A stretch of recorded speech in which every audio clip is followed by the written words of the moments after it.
Arranca o dinheiro deles. Quer qualquer coisa que não sabe ainda o que é, e por isso se demora entre os capitães da areia. O trapiche grita se despedindo do gato. Este sorri, elegantíssimo, alisando o cabelo. No dedo aquele anelão cor de vinho que furtar certa vez. Dulcais Pedro Bala dá adeus ao gato. Vestido com suas roupas esfarrapadas. Agitando o boné, se sente muito longe do gato, que ao lado de Dalva parece um homem feito com sua roupa bem talhada. Pedro sente uma aflição, uma vontade de fugir, de ir para qualquer parte num navio ou na rabada de um trem. Mas quem vai na rabada de um trem é Volta Seca. Uma tarde a polícia o pegou. Quando o mulato despojava um negociante da sua carteira. Volta Seca tinha então 16 anos. Foi levado para a polícia, o surraram porque ele xingava a todos. Soldados e delegados com aquele imenso desprezo que o sertanejo tem pela polícia. Ele não soltou um grito enquanto apanhou. 8 dias depois o puseram na rua, e ele saiu quase alegre, porque agora tinha uma missão na vida: matar soldados de polícia. Passou uns dias no trapiche, o rosto sombrio, afogado em pensamentos. O sertão o chamava, a luta do cangaço o chamava. Um dia disse a Pedro Bala: vou passar uns tempos com os maloqueiros em Aracaju. Os índios maloqueiros eram os capitães da areia em Aracaju. Viviam sob as pontes, roubavam e brigavam nas ruas. O juiz de menores Olímpio Mendonça era um homem bom, procurava resolver os conflitos como melhor podia, se abismava com a inteligência das crianças iguais a homens, compreendia que era impossível resolver o problema. Contava aos romancistas coisas dos meninos, no fundo amava os meninos. Mas se sentia aflito porque não podia resolver o problema deles. Quando entre os índios maloqueiros aparecia algum novo, ele já sabia que era um baiano que tinha chegado na rabada de um trem. E quando um sumia, sabia que tinha ido para entre os capitães da areia na Bahia. Uma madrugada o trem de Sergipe apitou na estação da calçada. Ninguém tinha vindo trazer Volta Seca à estação porque ele ia para voltar, ia passar uns tempos entre os índios maloqueiros, esquecer a polícia baiana, que o tinha marcado. Volta Seca se meteu no vagão de carga que estava aberto, se escondeu entre uns fardos. Aos poucos o trem abandona a estação.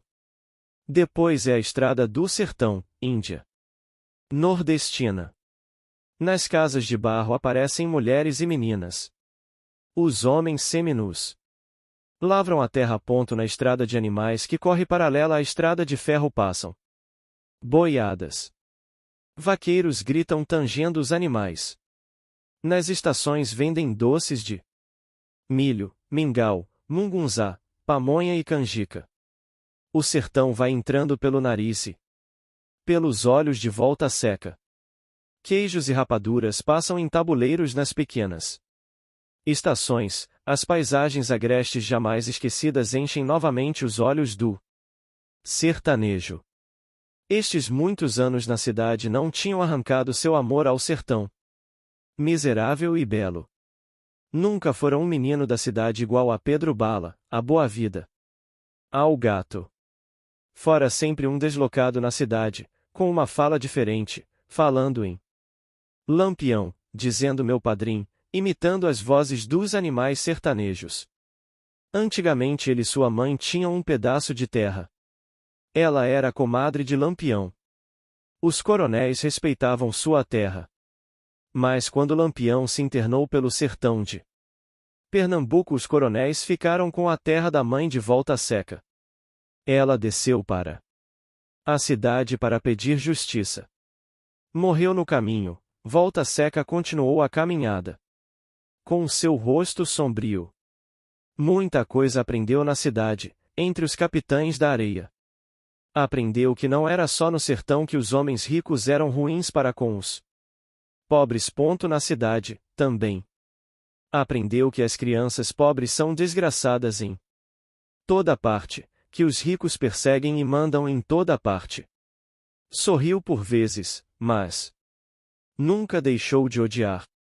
Na figura de José Pedro descobriu o motivo por que Lampião respeitava os Padre S. Se já pensava que Lampião era um herói, a sua experiência na cidade, o ódio adquirido na cidade, fez com que amasse a figura de seu padrinho. Acima de tudo. Acima mesmo da de Pedro Bala. Agora é o sertão. Perfume das flores do sertão. Campos amigos, aves amigas. Magros cachorros nas portas das casas. Velhos que parecem missionários indianos. Negros de longos rosários no pescoço. Cheiro bom de comidas de milho e mandioca. Homens magros que lavram a terra. Para ganhar 1.500 dos donos da terra. Só Caatinga é que é de todos. Porque Lampião libertou a Caatinga, expulsou os homens ricos da Caatinga, fez da Caatinga a terra dos cangaceiros que lutam contra os fazendeiros. O herói Lampião. Herói de todo o sertão de 5 estados. Dizem que ele é um criminoso, um cangaceiro sem coração, assassino, desonrador, ladrão. Mas para a Volta Seca, para os homens, as mulheres e as crianças do sertão é um novo Zumbi dos Palmares, ele é um libertador, um capitão de um novo exército.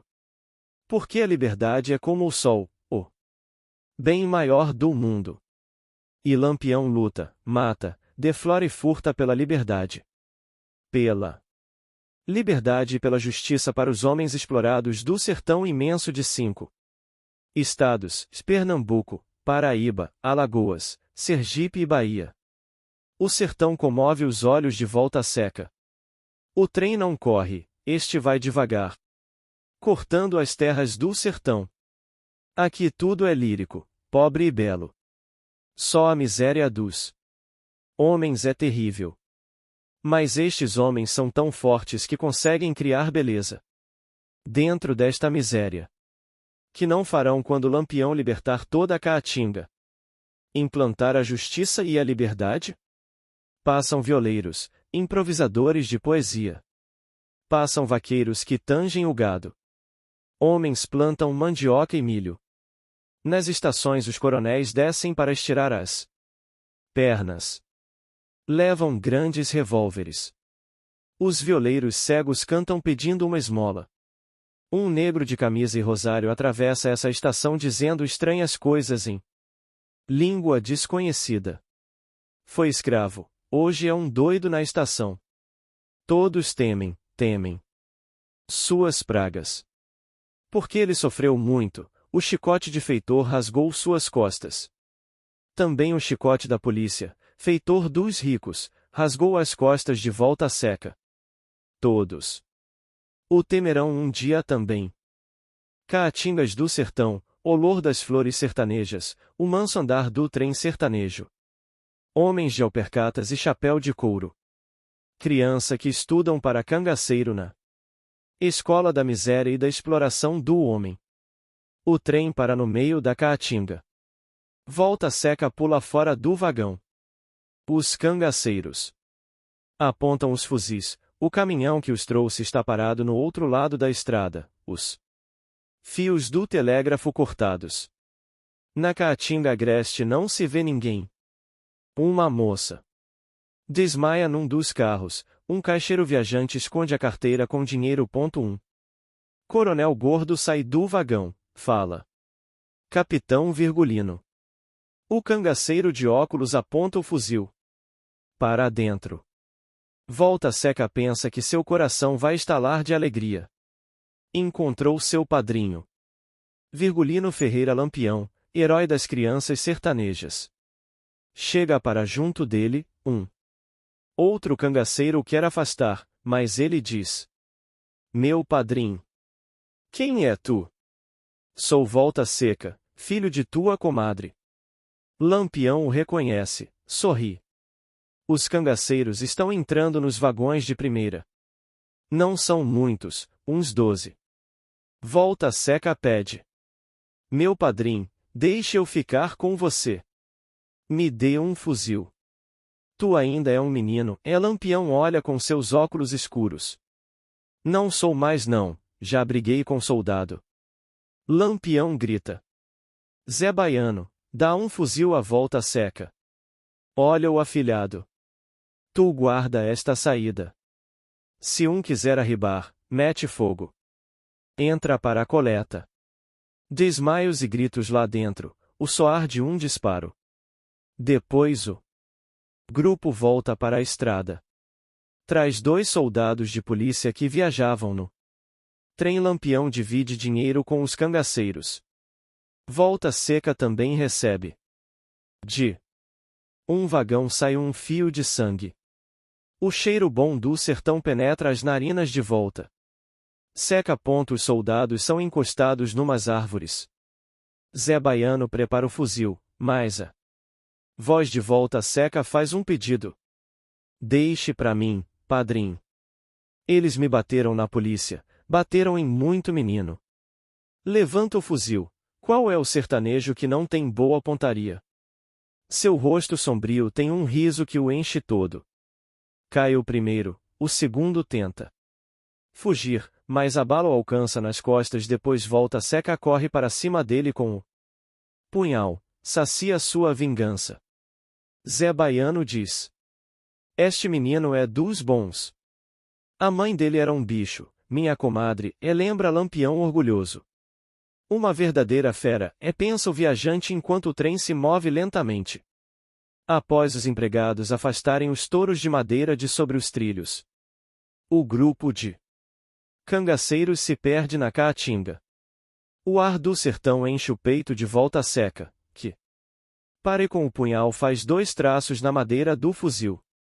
Os 2 primeiros, ao longe o trem apita angustiosamente. Como um trapezista de circo. Fora demasiada audácia atacar aquela casa da rua Rui Barbosa. Perto dali, na praça do palácio, andavam muitos guardas, investigadores, soldados. Mas eles tinham sede de aventura, estavam cada vez maiores, cada vez mais atrevidos. Porém havia muita gente na casa, deram o alarme, os guardas chegaram. Pedro Bala e João Grande abalaram pela ladeira da praça. Barandão abriu no mundo também. Mas o Sem Pernas ficou encurralado na rua. Jogava picula com os guardas. Estes tinham-se despreocupado dos outros, pensavam que já era alguma coisa pegar aquele coxo. Sem Pernas corria de um lado para outro da rua, os guardas avançavam. Ele fez que ia escapulir por outro lado, driblou um dos guardas, saiu pela ladeira. Mas em vez de descer e tomar pela baixa dos sapateiros, se dirigiu para a praça do palácio. Por quê? Sem Pernas sabia que se corresse na rua o pegariam com certeza. Eram homens, de pernas maiores que as suas, e além do mais ele era coxo, pouco podia correr. Acima de tudo não queria que o pegassem. Lembrava-se da vez que fora a polícia. Dos sonhos das suas noites, mas não o pegariam enquanto corre. Este é o único pensamento que vai com ele. Os guardas vêm nos seus calcanhares. Sem Pernas sabe que eles gostarão de o pegar, que a captura de um dos capitães da areia é uma bela façanha para um guarda. Essa será a sua vingança. Não deixará que o peguem. Não tocarão a mão no seu corpo. Sem Pernas os odeia como odeia a todo mundo. Porque nunca pôde ter um carinho. E no dia que o teve foi obrigado a o abandonar. Porque a vida já o tinha marcado demais. Nunca tivera uma alegria de criança. Se fizera homem antes dos 10 anos para lutar pela mais miserável das vidas, e a vida de criança abandonada. Nunca conseguirá amar ninguém, a não ser a este cachorro que o segue. Quando os corações das demais crianças ainda estão puros de sentimentos, o do Sem Pernas já estava cheio de ódio. Odiava a cidade, a vida, os Homens. Amava unicamente o seu ódio, sentimento que o fazia forte e corajoso. Apesar do defeito físico. Uma vez uma mulher foi boa para ele. Mas em verdade não o fora para ele e sim para o filho que perderá e que pensara que tinha voltado. De outra feita outra mulher se deitara com ele numa cama, acariciara seu sexo, se aproveitará dele para colher migalhas do amor que nunca tivera. Nunca, porém, o tinham amado pelo que ele era, menino abandonado, aleijado e triste. Muita gente tinha odiado. E ele odiara a todos. Apanhara na polícia. Um homem ria quando o surravam. Para ele é este homem que corre em sua perseguição na figura dos guardas. Se o levarem, o homem rirá novo. Não o levarão. Vem em seus calcanhares, mas não o levarão. Pensam que ele vai parar junto ao grande elevador. Mas sem pernas não para. Sobe para o pequeno muro, volve o rosto para os guardas. Que ainda correm, ri com toda a força do seu ódio, cospe na cara de um que se aproxima estendendo os braços, se atira de costas no espaço como se fosse um trapezista de circo. A praça toda fica em suspenso por um momento. Se jogou, diz uma mulher, e desmaia. Sem pernas se rebenta na montanha como um trapezista de circo que não tivesse alcançado o outro trapézio. O cachorro late entre as grades do muro. Notícias de jornal. O Jornal da Tarde publica um telegrama do Rio dando conta do sucesso da exposição de um jovem pintor até então desconhecido. Dias depois transcreve uma crítica de arte publicada também num jornal do Rio de Janeiro. Porque o pintor é baiano, e o Jornal da Tarde é muito cioso das glórias baianas. Um trecho da crítica de arte, após falar das qualidades e defeitos do novo pintor social, de usar e abusar de expressões como clima, luz, cor, ângulos, força e outras mais, diz, é um detalhe. Notaram todos que foram estranha exposição de cenas e retratos de meninos pobres. É que todos os sentimentos bons estão sempre representados na figura de uma menina magra de cabelos loiros e faces febris. E que todos os sentimentos maus estão representados por um homem de sobretudo negro e um ar de viajante. Que representará para um psicanalista a repetição quase inconsciente destas figuras em todos os quadros.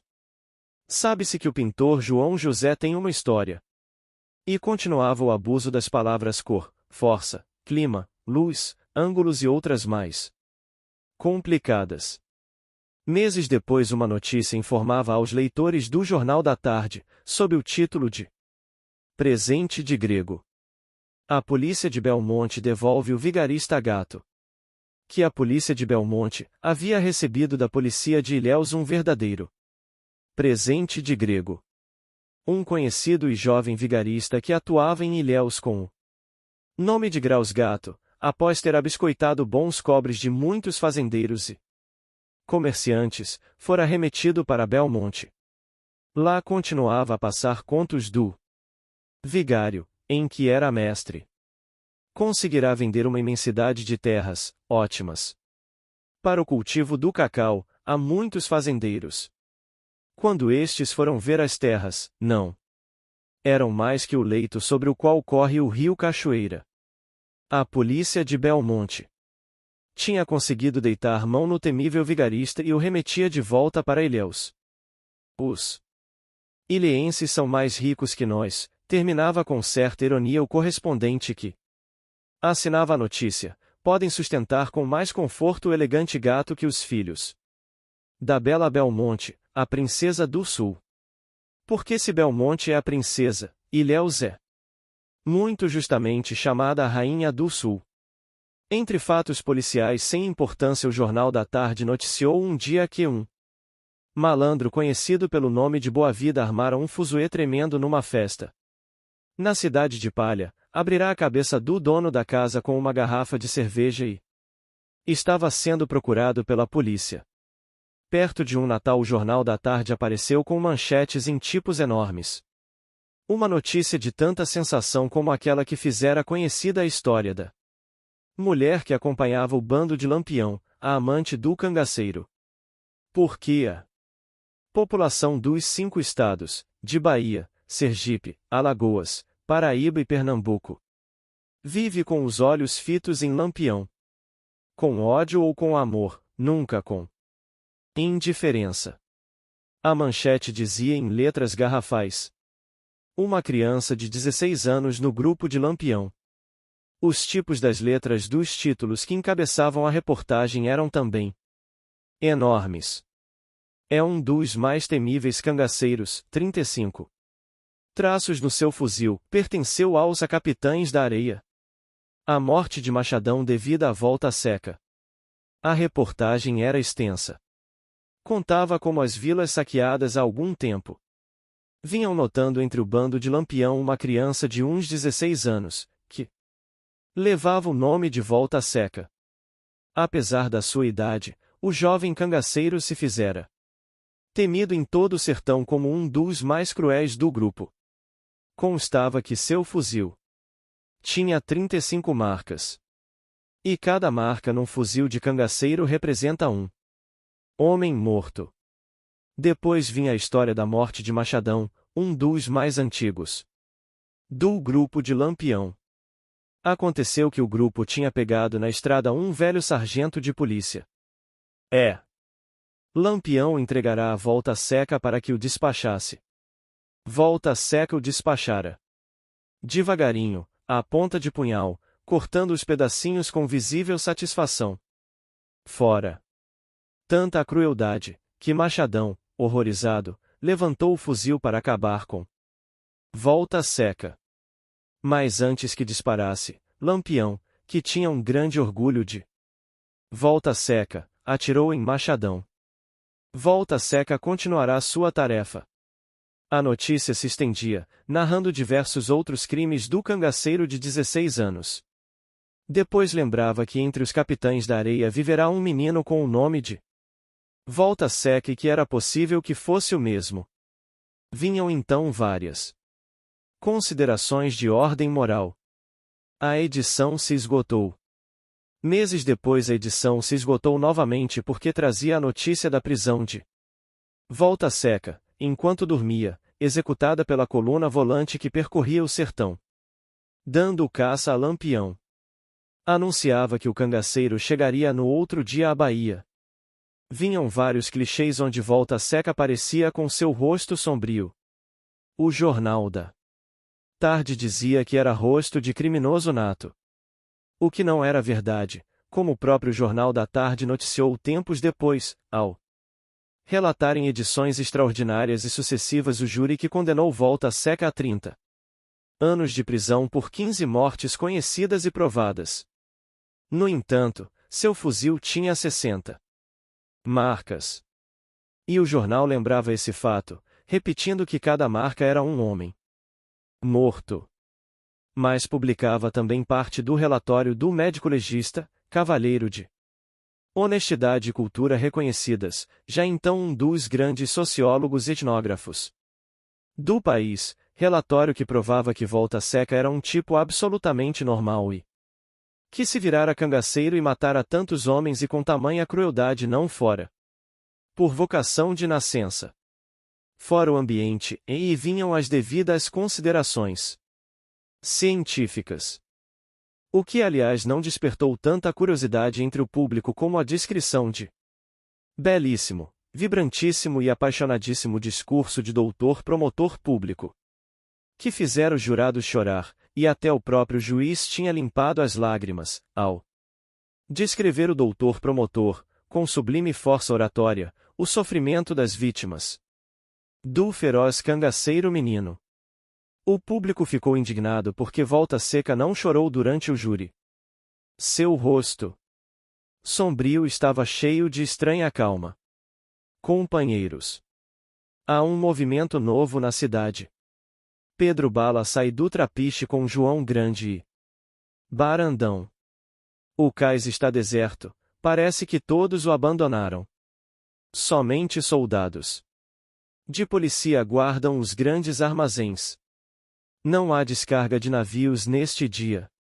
Porque os estivadores, com João de Adão à frente, foram prestar solidariedade aos condutores de bonde que estão em greve.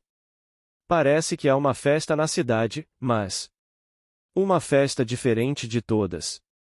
Passam grupos de homens que conversam, os automóveis cortam as ruas conduzindo gente para o trabalho, empregados no comércio riem, a ladeira da montanha está cheia de gente que sobe e desce, pois os elevadores também estão parados. As marinetes vão entupidas, gente sobrando pelas portas. Os grupos de grevistas passam silenciosos para a sede do sindicato, onde vão ouvir a leitura do manifesto dos estivadores, que João de Adão conduz nas suas mãos grandes.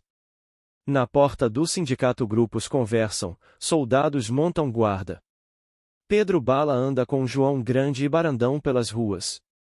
Diz: "Tá bonito." João Grande também sorri, o negrinho Barandão fala: "Hoje vai ter fuzuê.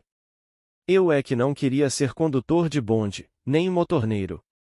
Ganha uma porcaria." "Eles faz bem", fala João Grande. "Vamos espiar?" propõe Pedro Bala. Vão para a porta do sindicato.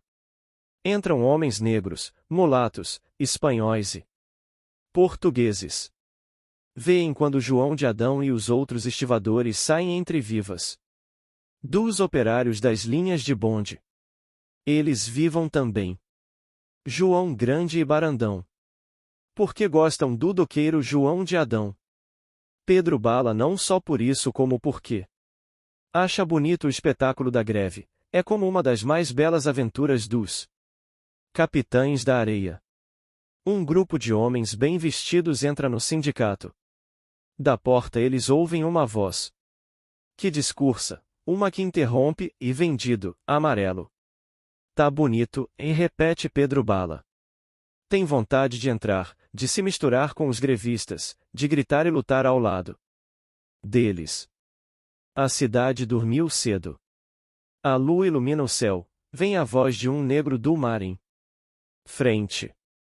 Canta a amargura da sua vida desde que a amada se foi. No trapiche as crianças já dormem. Até o negro João Grande ronca estirado na porta, o punhal ao alcance da mão. Somente Pedro Bala vela, estirado na areia, olhando a lua, ouvindo o negro que canta as saudades da sua mulata que partiu.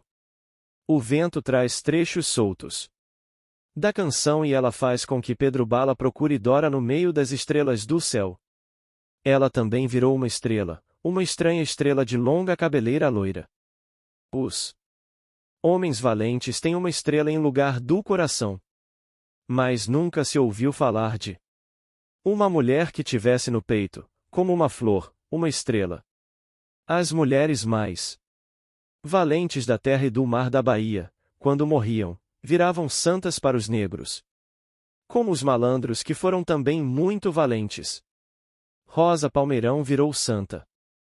Num candomblé de caboclo, rezam para ela orações em Nagô, Maria Cabaçu é santa. Nos candomblés de Itabuna, pois foi naquela cidade que ela mostrou sua coragem. Primeiro, eram duas mulheres grandes e fortes, de braços musculosos como homens, como grevistas. Rosa Palmeirão era bonita, tinha um andar gingado de marítima, era uma mulher do mar, certa vez teve um saveiro, cortou as ondas da entrada da barra. Os homens do cais a amavam não só pela sua coragem, como pelo seu corpo também. Maria Cabaçu era feia, mulata escura, filha de negro e índia. Grossa e zangada. Dava nos homens que a achavam feia. Mas se entregou toda a um cearense amarelo e fraco que a amou como se ela fosse uma mulher bonita, de corpo belo e olhos sensuais. Tinham sido valentes, viraram santas nos candomblés de caboclo, que são candomblés que de quando em vez inventam novos santos, não tem Aquela pureza de rito dos candomblés nagos dos negros. São candomblés dos mulatos. Mas Dora fora mais valente que elas. Era apenas uma menina, viverá igual a um dos capitães da areia, e todos sabem que um capitão da areia é igual a um homem valente. Dora viverá com eles, fora mãe para todos eles. Mas fora irmã. Também, correrá com eles pelas ruas, invadir a casas, bater a carteiras, brigar com o grupo de Ezequiel. Depois, para Pedro Bala, fora noiva e esposa, esposa quando a febre a devorava, quando a morte já rondava naquela noite de tanta paz. Paz que ia dos olhos dela para a noite em torno. Estivera no orfanato, fugira dele, igual a Pedro Bala fugindo do reformatório. Tivera coragem para morrer, consolando seus filhos. Irmãos, noivos e esposo que eram os capitães da areia. A mãe de santo Dona Aninha enrolara numa toalha branca, bordada como se fora para um santo. Ó! Querido de Deus a levará no seu saveiro para junto de Iemanjá. Padre José Pedro rezava. Todos a queriam. Mas só Pedro Bala quis ir com ela. Professor fugiu do trapiche porque não pôde mais suportar o casarão depois que ela partiu. Mas só Pedro Bala se jogou em água para seguir o destino de Dora, ir fazer com ela aquela maravilhosa viagem que os valentes fazem com Iemanjá no fundo verde do mar. Por isso só ele viu quando ela virou estrela e cruzou os céus. Ela veio só para ele. Com sua longa cabeleira loira. Brilhou sobre sua cabeça de quase afogado e suicida. Deu-lhe novas forças, o saveiro do querido de Deus que voltava o pôde recolher. Agora olha o céu procurando a estrela de Dora. É uma estrela de longa cabeleira. Loira, uma estrela como não existe nenhuma outra. Porque nunca existiu nenhuma mulher como Dora, que era uma menina. A noite está cheia de estrelas que se refletem no mar calmo.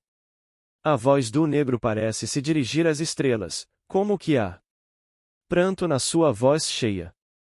Ele também procura a amada que fugiu na noite da Bahia. Pedro Bala pensa que a estrela que é Dora talvez ande agora correndo sobre as ruas, becos e ladeiras da cidade a procurá-lo. Talvez o pense numa aventura nas ladeiras